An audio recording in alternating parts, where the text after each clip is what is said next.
Que représente cette maquette? On dirait une sorte de tombe. Exactement. Cette maquette représente une sépulture recouverte d'un amas de terre et de pierre. On appelle cela un tumulus.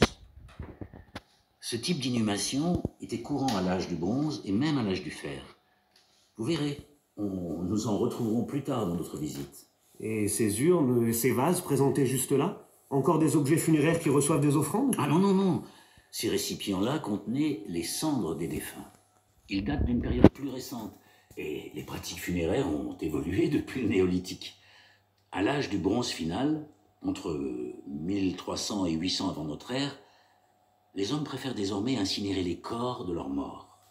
Ils en déposent ensuite les cendres dans des urnes, comme celle-ci, qu'ils placent dans les cavités des grottes. Les formes varient considérablement, mais ce sont tous des récipients funéraires. Certains sont en bronze. N'est-ce pas là une nouveauté? Le bronze est un alliage composé de cuivre et d'étain.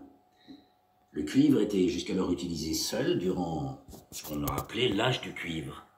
L'âge du bronze se caractérise par le développement et la maîtrise de la métallurgie. Par métallurgie, il faut entendre la technique consistant à mélanger différents métaux. Cette technique nécessite une grande maîtrise du feu que ces hommes ont acquis grâce à la cuisson de la céramique. Mais de quand date la maîtrise du bronze?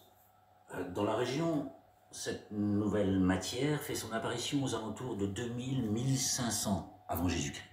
Mais par rapport au cuivre, cela ne change pas grand-chose. Ah mais au contraire, c'est une véritable révolution. Cette nouvelle matière va permettre de faire de formidables progrès techniques.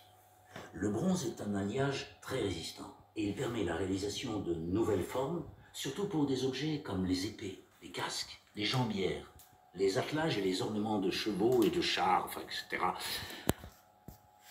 Regardez donc dans cette vitrine, ces parures, ces bracelets. Observez la finesse de l'ornementation. Le bronze est donc essentiellement utilisé pour des objets d'apparat? Ah non, non, non, non, pas seulement. C'est d'abord un matériau utilisé pour l'outillage courant, mais les plus puissants s'en servaient aussi pour la fabrication d'objets plus fastueux comme des grands vases. Vous voulez dire qu'il y avait des princes, des rois? C'est beaucoup plus compliqué que ça. Suivez-moi dans l'autre pièce. Nous parlerons de cette nouvelle organisation sociale. Ah, attendez, attendez. Qu'est-ce que c'est que cette grosse pierre au milieu de la pièce, là? Ah, ça c'est ce que nous appelons une pierre à cupule. Un vrai casse-tête pour les archéologues. Nous avons beaucoup de mal à dater précisément ce type de roche gravée.